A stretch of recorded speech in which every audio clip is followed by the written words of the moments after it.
Assalamualaikum warahmatullahi wabarakatuh. Waalaikumsalam warahmatullahi wabarakatuh. Ya, dengan saya Muhammad Tarizki dan teman saya Piero Ari Sandi ingin mempresentasikan hasil dari eh, tugas dari proyek akhir mata kuliah statistika, yaitu dengan hubungan lingkungan keluarga, interaksi teman sebaya, dan kecerdasan emosional dengan hasil belajar siswa. Disusun oleh Piero Ariesandi dengan NIM 19231225 dan saya sendiri dengan Muhammad Arifiki 19230724. Ya, langsung saja di bab 1, yaitu isi pendahuluan. Dengan latar belakang ini, lingkungan keluarga, interaksi teman sebaya, dan kecerdasan emosional sering dianggap sebagai faktor penting yang mempengaruhi hasil belajar siswa. Penelitian ini bertujuan untuk mengeksplorasi hubungan antara ketiga variabel tersebut dengan hasil belajar siswa.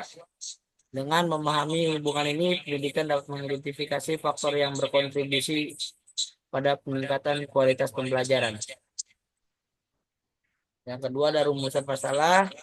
Yang pertama yaitu apakah terdapat hubungan antara lingkungan keluarga dengan hasil belajar siswa. Yang kedua ada bagaimana pengaruh interaksi teman sebaya terhadap lingkungan keluarga. Yang ketiga, apakah kecerdasan emosional berkolerasi dengan hasil belajar siswa. Dan sini ada tujuan penelitian, yaitu mengukur hubungan antara lingkungan keluarga dan hasil belajar siswa. Yang kedua ada mengetahui pengaruh interaksi teman sebaya terhadap lingkungan keluarga. Yang tiga ada menganalisis hubungan kecerdasan emosional dengan hasil belajar.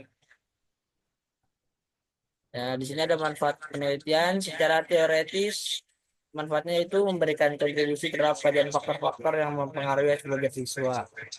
Dan yang praktisnya memberikan rekomendasi kepada pendidikan untuk meningkatkan lingkungan belajar. Lanjut. Selanjutnya di bab 2 adalah landasan teori.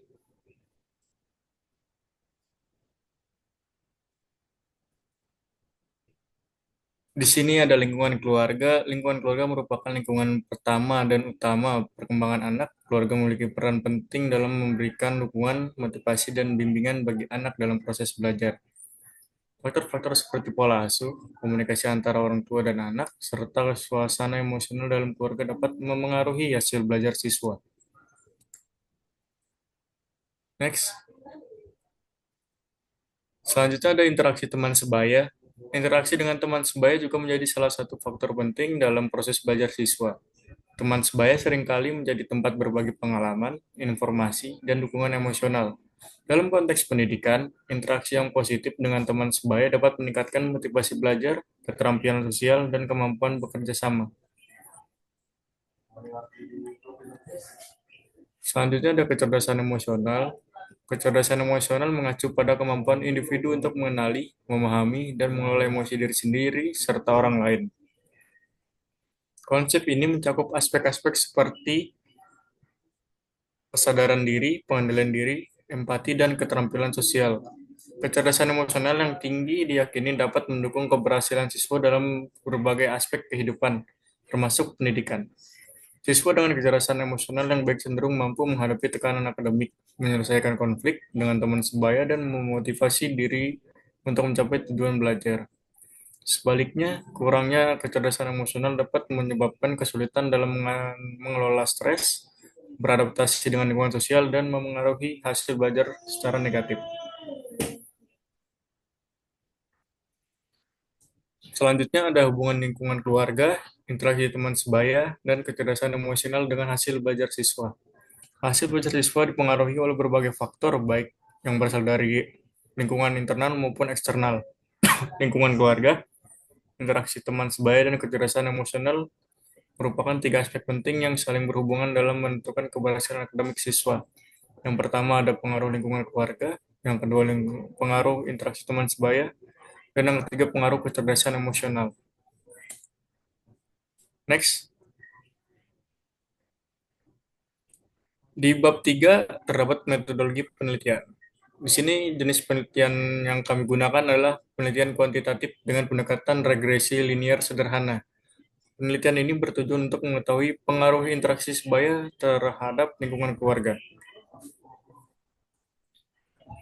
Selanjutnya ada variabel penelitian. Di sini terdapat variabel bebas yang kami tandai dengan X adalah interaksi teman sebaya. Dan variabel terikat yang kami tandai dengan Y adalah lingkungan keluarga.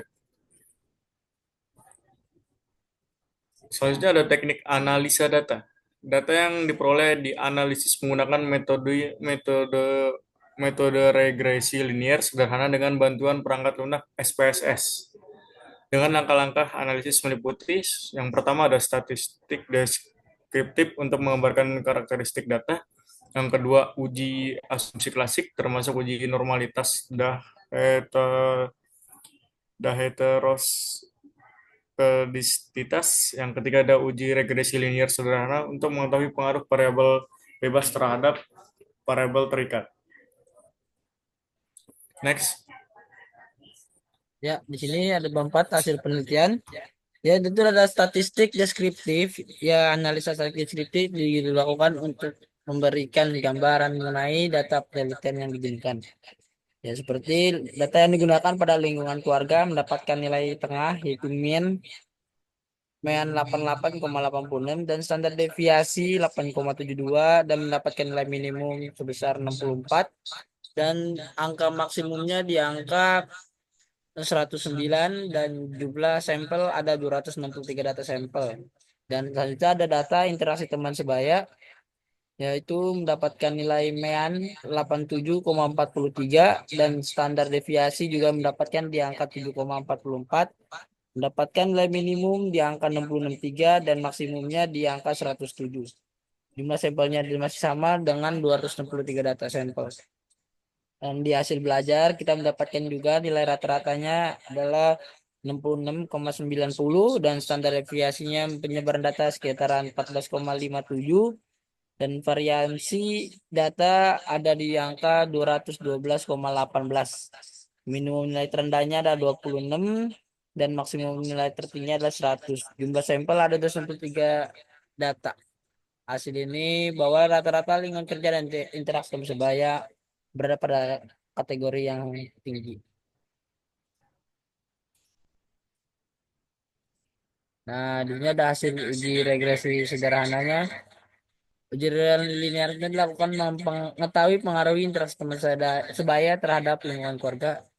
Yang pertama ada hasil uji ANOVA menunjukkan bahwa nilai F yaitu 502,032 dengan signifikan lebih kecil dari 0,001 yang lebih dari 0,5 menunjukkan bahwa model regresi yang digunakan signifikan untuk menjelaskan hubungan antara interaksi teman sebaya dan lingkungan keluarga. Di sini ada koefisiensi regresi dengan hasil persamaan regresi berikut yaitu ada lingkungan keluarga dan interaksi sebaya.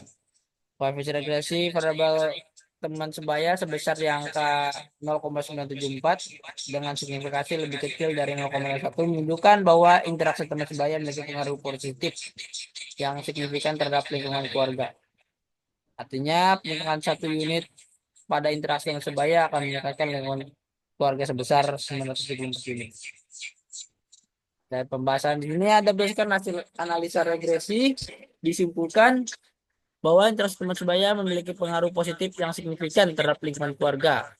Hasil ini menyatakan bahwa hubungan sosial yang baik dengan teman sebaya dapat memberikan terciptanya lingkungan keluarga yang harmonis. Nah, ini adalah hasil data kita menggunakan FPSS. Nah, ini ada standar deviasinya. Next.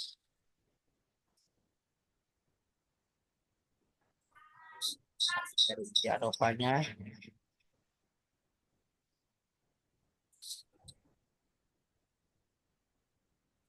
Nah, ini ada koefisien di angka 90,74. Nah, ini ada sendiri hasil penghitungan kita. Lihat hasil belajar dan pilihan nasional. Dan lanjut. Nah, selanjutnya ada yang terakhir itu adalah kesimpulan dan saran.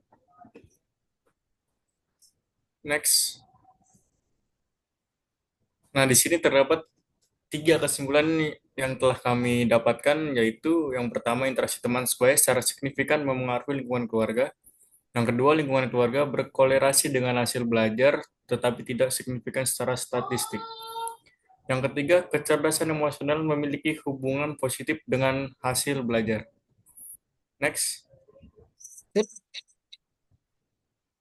Selanjutnya ada saran. Untuk saran, guru dan orang tua dapat mendorong interaksi positif di antara siswa untuk mendukung lingkungan keluarga yang harmonis. Serta pelatihan kecerdasan emosional perlu diintegrasikan ke dalam program pendidikan siswa untuk meningkatkan hasil belajar. Terima kasih. Sekian dari presentasi kami kali ini. Kurang lebihnya mohon maaf. Wassalamualaikum warahmatullahi wabarakatuh. Waalaikumsalam warahmatullahi wabarakatuh.